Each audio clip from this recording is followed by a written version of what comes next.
그 아이들이 즐겨 있는 그 동화책 중에 요즘은 애들이 동화책보다는 뭐 핸드폰을 많이 보는데 저희 어릴 때 집에 가면 꼭 한 권씩 꽂혀 있는 이 동화책 대표적으로 뭐 백설공주 이야기 그 다음에 뭐 이제 고전 이제 그 이제 뭐 이소부화 이야기 그 다음에 우리나라 고전 뭐 흥부와 놀부 이런 뭐 책들이 쭉 꽂혀 있는데 그 중에 하나가 파랑새를 찾아서라는 이게 그 책이 꽂혀 있습니다. 뭐 대충 내용은 이렇습니다. 한 가난한 나무꾼 집에 틸틸과 미틸이라는 남매가 살고 있었어요. 자고 있는 남매에게 천사가 찾아와서 파랑새를 너희들이 찾아야만이 너희 동네에 있는 몸이 굉장히 아픈 소녀가 있었는데 그 소녀가 낫게 된다라고 말을 합니다. 이 말을 들은 틸틸과 미틸이 이 파랑새를 찾기 위해서 여행을 떠납니다. 이제 밤에 궁전에도 가고 기억의 나라에도 들어가고 사치의 궁전에도 들어가고 미래의 궁전을 다 둘러보는데 그들이 찾고 있는 파랑새는 어디에도 보이지 않는 겁니다. 도대체 파랑새가 어디 있냐는 거죠. 결국 허탈한 마음으로 자신의 집으로 돌아온 틸틸과 미틸은 자신들의 집 가까이에 파랑새가 있는 거예요. 그래서 그 파랑새를 발견해서 아픈 소녀를 고쳐주었다라는 동화가 있는데 이 동화에서 파랑새는 무엇을 의미하고 있습니까?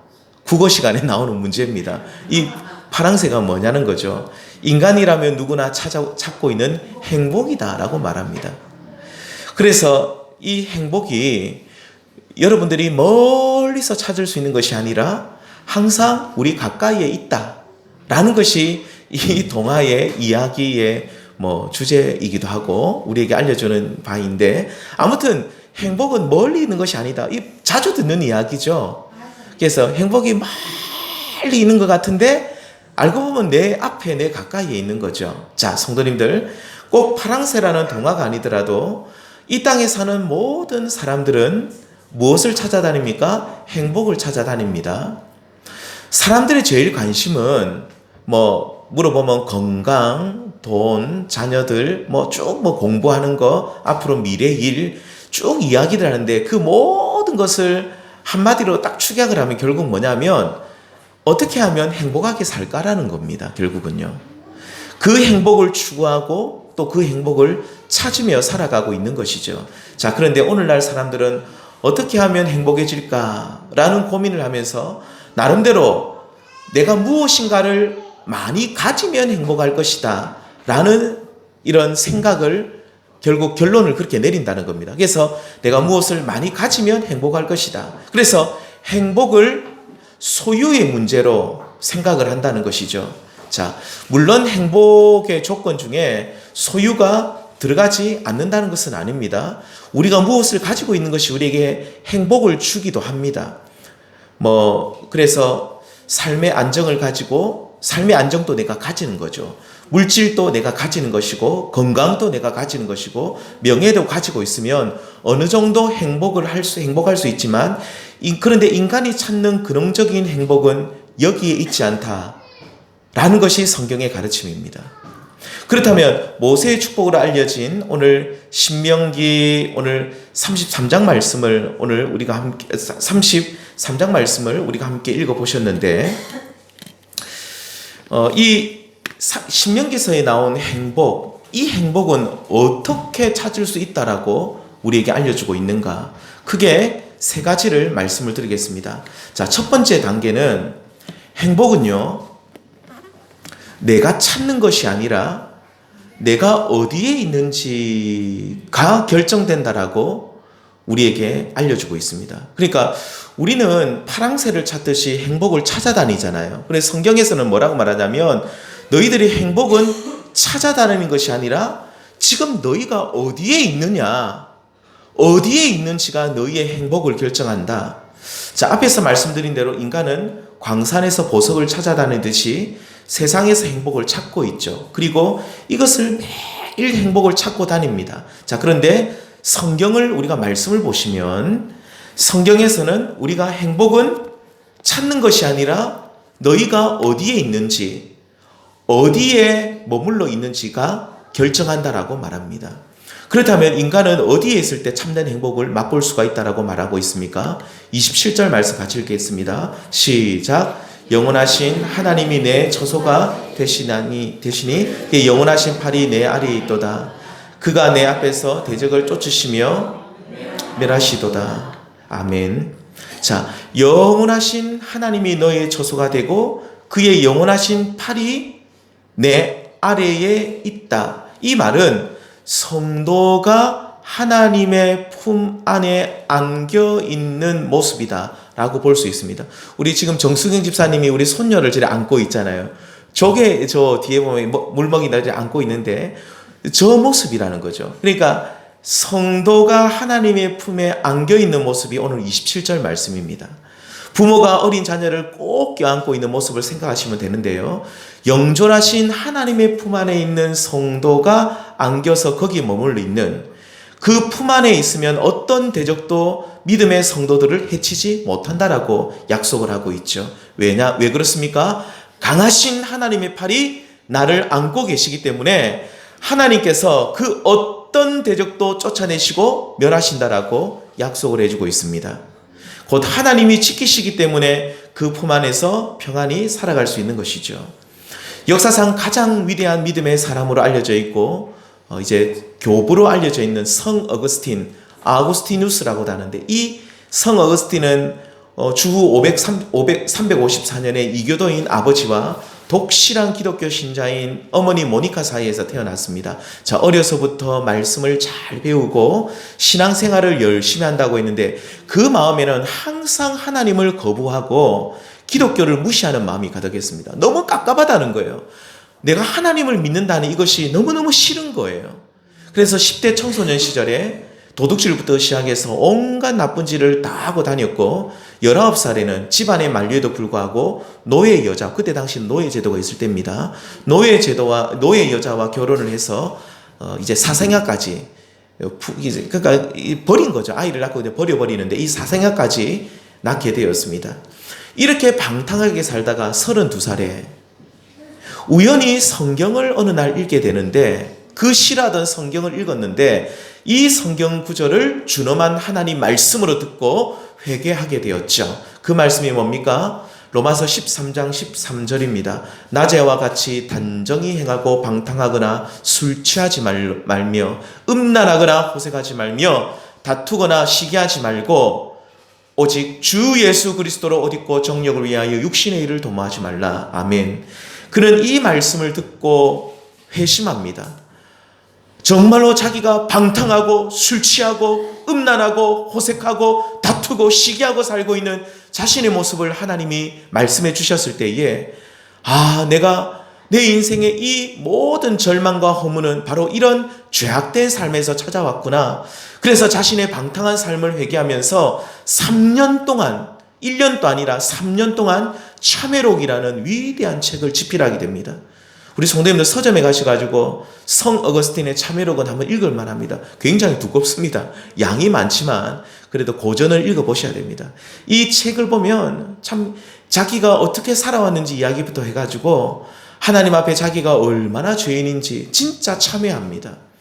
그가 오랜 방황 끝에 하나님께 돌아왔을 때 그 책에 보면 이런 고백을 하죠. 우리의 마음이 당신 안에 쉬기까지는 평안이 없나이다. 뭐라고요? 우리의 마음이 당신 안에 쉬기까지는 평안이 없나이다. 창세기 3장에 보시면 첫 인간 아담과 하와는 뱀의 유혹을 이기지 못해서 아시는데도 선악을 알게 하는 나무의 그 열매를 따먹게 됩니다. 하나님이 분명히 먹지 말라고 했거든요. 그런데 이렇게 범죄한 아담과 하와가 하나님의 낯을 피합니다. 너무너무 이제 부끄러워서 동산 나무 사이에 숨게 되는데 이때 하나님이 아담아 아담아 라고 부르시면서 뭐라고 말씀합니까? 창세기 3장 9절에 아담아 아담아 네가 어디 있느냐? 우리 성도님들 하나님이 아담이 어디 있는지 몰라서 물어보십니까? 다 알고 계시거든요. 하나님께서 지금 네가 어디 있느냐 이 질문은 하나님께서 아담이 어디 있는지 모르셔서 하시는 질문이 아니라 여기서 물으시는 어디 있느냐라는 것은 물리적 거리가 아닙니다. 어떤 장소를 말하는 것이 아니라 영적인 거리를 말하죠. 그러니까 네가 지금 나에게서 얼마나 떨어져 있느냐, 네가 어디 있느냐, 왜 네가 이 에덴 동산 안에 나와 함께 살다가 왜 나를 하나님 앞에 나에게 네가 범죄해서 불순종해서 나를 떠났느냐? 왜 동산나무 저 먼 곳에 숨었느냐? 죄를 짓고 얼마나 나에게서 멀리 가 있느냐? 네가 죄 때문에 부끄러워서 나를 보기에 힘들어서 멀리 떨어져 있는데 왜 그렇게 멀리 나를 떠나 있느냐라고 물어보고 계신 것입니다. 성도님들, 이렇게 죄를 짓고 스스로 멀리 하나님으로부터 떠난 인간 늘 두려워하죠. 벌벌 떨면서 그 인간은 하나님을 떠난 인간은 참된 행복을 맛볼 수가 없습니다. 오늘 하나님께서 우리에게 찾아오셔서 누구누구야? 너는 어디 있느냐? 라고 물으실 때에 주님, 저는 지금 주님 곁에 있습니다. 주님, 저는 지금 주님 안에 살고 있습니다. 아니, 이 세상에 살지만 주님 안에 살려고 지금 애쓰고 있습니다라고 그렇게 담대하게 말할 수 있는 우리 성도님들 되시길 바랍니다. 네가 어디 있느냐 물어보실 때 주님, 그런 거 묻지 마십시오. 저 지금 그런 물음하면 저 싫습니다. 그런 대답하지 마시고 주님, 제가 지금 조금 주님과 멀리 떨어져 있지만 다시 주님께로 가까이 나아가고 싶습니다. 이런 고백이라도 드려야 됩니다. 제일 좋은 고백은 주님, 제가 주님 곁에 있습니다. 주님 안에 살고 있습니다. 주님 가까이에 있습니다. 이 고백이 제일 좋지만 내가 참 그렇게 못하고 있다면 주님, 내가 주님 앞에 가까이 가고 정말로 주님 안에 살고 싶고 주님께 가까이 가고 싶습니다. 주님, 나를 도와달라고 그렇게 하나님 앞에 나아가서 우리가 그렇게 말씀드릴 수 있는 그런 복된 성도님들 될 수 있기를 축원드립니다. 성도님들, 이렇게 죄를 짓고 하나님을 떠난 인간은 이 세상에서 행복을 찾으려고 하죠. 그런데 이 세상에서 우리가 참된 행복을 찾을 수 없는 결정적인 이유가 뭐냐면 이 세상에는 파랑새가 없습니다. 무슨 말입니까? 이 세상에는 참된 평안이 없기 때문인 것입니다. 이 세상의 모든 것을 다 가져도 참된 평안은 없고 결코 행복하지 않습니다. 그런데 성경은 하나님의 형상으로 지음받은 우리 인간은 오직 하나님 안에서 쉴 때만이 참된 평안을 누린다. 그리고 이 평안을 실제로 얻은 성도는 감격과 희열에 찬 떨리는 목소리로 우리는 정말로 행복한 사람이구나 라고 고백할 수밖에 없다라고 말씀합니다. 이렇게 참된 행복은 내가 찾는 것이 아니라 내가 어디에 있는지가 결정됩니다. 오늘 우리는 어디에 있을 때 참된 행복을 찾을 수 있습니까? 결론적으로 말씀드리지만 오직 영원하신 하나님의 품 안에 있을 때, 그 강하신 팔 안에 우리가 있을 때에 우리는 하나님의 보호심을 받고 평안을 누리고 참된 행복이 우리의 삶 속에 찾아오는 줄 믿습니다. 여기 계신 저와 우리 모든 성도님들께서는 이 세상에서 어떤 행복을 찾으려는 시도를 속히 그치시고 하나님 품 안에 머물기를 힘쓰시면서 참된 평안과 그 평안에서 주어지는 참된 행복을 누리시는 저와 우리 모든 성도님들 될 수 있기를 바랍니다. 주 같이 하면 팔에 그 크신 팔에 안기세 주의 팔에 영원하신 팔에 안기세. 아멘. 자, 이렇게 우리가 하나님의 영원하신 팔 안에, 그 영존하신 하나님의 품 안에 들어오게 되면 참된 행복을 누릴 수 있다라는 이 사실을 우리가 알게 되었다고 한다면, 실제로 우리가 주님께로 가까이 나아가게 되었다고 한다면 이제 이것으로 끝나는 것이 아니라 두 번째 단계로 그 품 안에서 우리는 하나님의 도우심을 받아야 합니다. 뭘 받아야 된다고요? 하나님의 도우심을. 하나님의 도우심은 어제 우리가 받았던 것으로, 내가 과거에 하나님이 나를 도와주셨다는 것으로 끝나는 것이 아니라 매일 일상의 삶 속에서 도움을 구하고 그 도우심을 실제로 받아야 하는 것입니다. 성도님들, 지난 한 주간 살아가실 때에 하나님께 기도하시고 하나님의 실제적인 도움과 응답을 얼마나 받으셨습니까? 저는 이런 질문들을 꼭 드리고 싶습니다. 제가 일일이 다 일어나서 물어보지는 않겠습니다. 그렇지만 마음속으로 한번 생각해 보십시오.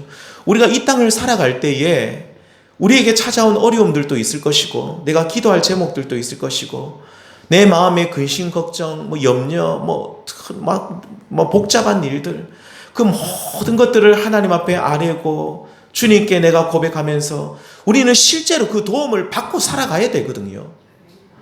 이렇게 도움을 받을 때 성도는 그 품 안에서 참된 행복을 누릴 수 있습니다. 우리가 주님 안에 산다는 게 뭡니까? 주님 안에 살면서 그 능력을 힘입고 그 도움을 받으며 살아야 되는 것이죠. 28절 말씀 보겠습니다. 우리 함께 읽겠습니다. 시작. 이스라엘이 안전히 거하며 야곱의 셉은 곡식과 새 포도주의 땅에 홀로 있나니 곧 그의 하늘이 이슬을 내리는 곳이로다. 여기서 이스라엘이 안전히 거한다고 할 때 어디에 거한다는 뜻입니까? 앞에 27절에 나온 대로, 바로 앞절에 나온 대로 하나님의 품에 거할 때, 하나님의 크신 팔 아래에 거할 때 안전하다. 자, 그런데 이렇게 하나님의 품 안에 있으면서 실제로 도움을 받는다라고 28절에 말합니다. 어떤 도움을 받습니까? 바로 가나안 땅에 살면서 하나님께로부터 이른 비와 늦은 비를 적당히 주시는 도움을 받고 산다라고 말합니다. 여기 보시면 가나안 땅은 하늘이 이슬을 내리는 곳이라고 하죠. 우리가 하늘이 이슬을 내리는 곳이라고 하면 참 좋겠다 하고 하지만 성도님들, 고대 사회에서는 이 관정이나 수도 시설이 제대로 되어 있지 않는 고대 사회에서는 제가 물어볼게요. 애굽 땅이 비옥한 땅입니까? 아니면 가나안, 지금 이스라엘이죠, 팔레스타인 가나안 땅이 비옥한 땅입니까? 애굽 땅이 비옥합니다. 우리는 젖과 꿀이 흐르는 가나안 땅이라는 건 가나안 땅이 더 비옥해 보이지만 아닙니다. 이 애굽 땅은 절대로 마르지 않는 나일강이 있잖아요. 마르지 않거든요. 어떤 일이 있어도 마르지 않거든요. 지금도 흐르고 있잖아요. 그런데 이 팔레스타인, 이 이스라엘 이 땅은 천수답이죠. 그러니까 하늘로부터 이슬을 하나님이 주셔야 됩니다. 그래서 이 천수답을 의지해야 되는데 중요한 것은 이 가나안 땅에 이른 비와 늦은 비를 하나님께서 적당하게 비를 주시면 진짜 젖과 꿀이 흐르는 땅이 되는 거예요. 하나님 말씀 거짓이 없습니다. 진짜 젖과 꿀이 흐르는 땅이 되는데, 젖과 꿀이 흐르는 땅이 그냥 되는 것이 아니라 하나님께서 순종하는 이스라엘 백성들을 생각하셔가지고 이스라엘 백성들에게 이른 비와 늦은 비를 적절하게 그 비를 주시면 풍성한 수확을 얻고 젖과 꿀이 흐르는 기름진 땅이 되는데, 이스라엘 백성들이 불순종하면 하나님께서 하늘의 비를 닫으신다라고 성경은 말합니다. 딱 하늘의 비를 닫으시면 이 땅은 너무너무 척박한 땅이에요. 그래서 가나안 땅은 하나님만 의지하고 살아가야 되는 땅입니다. 애굽 땅에서 왜 하나님이 가나안 땅으로 가라고 하신지 아십니까? 애굽 땅에는 젖과 꿀이 흐르는 이 가나안 땅과 달리 애굽에는 다시 말씀드리면 나일강이 계속 흐르고 있는 곳이기 때문에 조금 한 번씩 범람하죠. 삼각주 지역으로 범람을 하면 이제 범람하면 더 좋아요. 더 비옥해지거든요. 그러면서 이 애굽 땅은 하나님을 의지하지 않아도 그들은 살 수 있는 땅이었어요. 그런데 하나님께서 40년간 광야 생활을 통해 가지고 팔레스타인 저 이스라엘 땅으로 하나님께서 부르셨을 때 그들은 그곳에서 하나님을 의지하고 하나님 말씀에 순종하면서 하나님이 주시는 이른 비와 늦은 비를 통해서 늦은 비를 기대하면서 그것을 바라보면서 살아야만 하는 것이죠.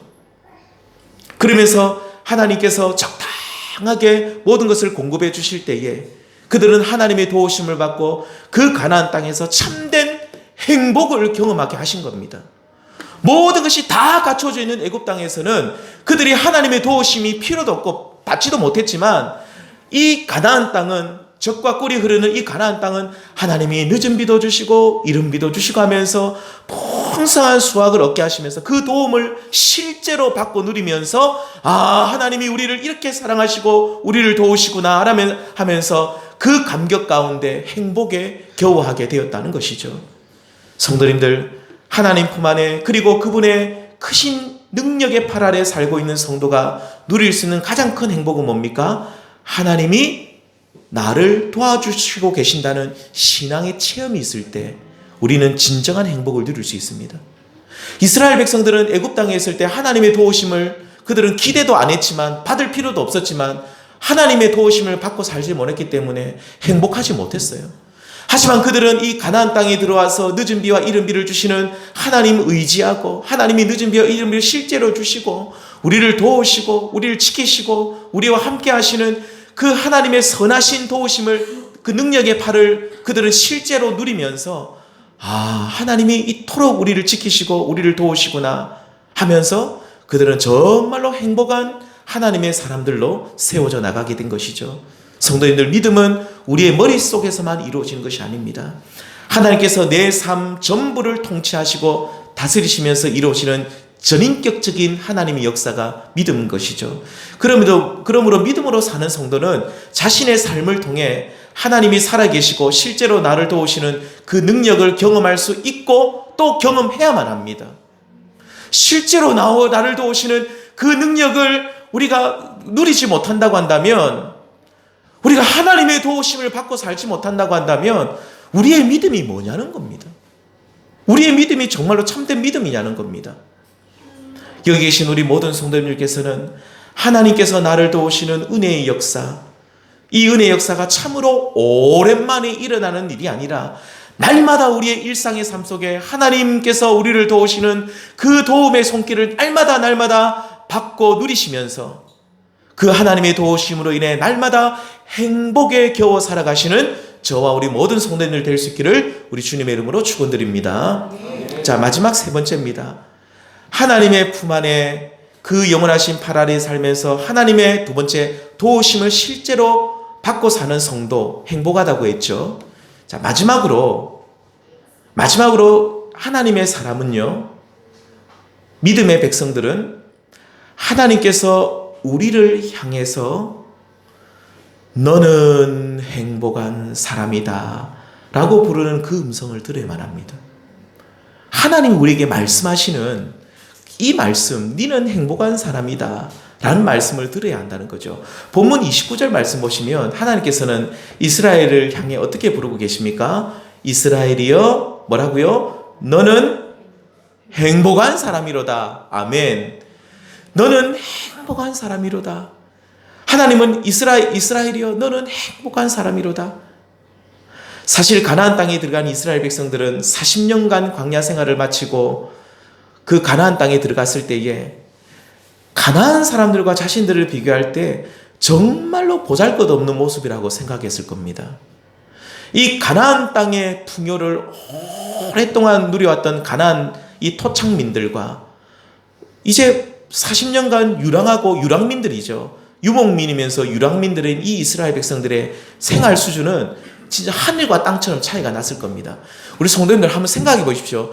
40년간 하나님이 훈련을 시켰어요. 광야 생활을 하고 가나안 땅에 들어갔어요. 이 가나안 토착민들은 너무너무 잘 사는 거예요.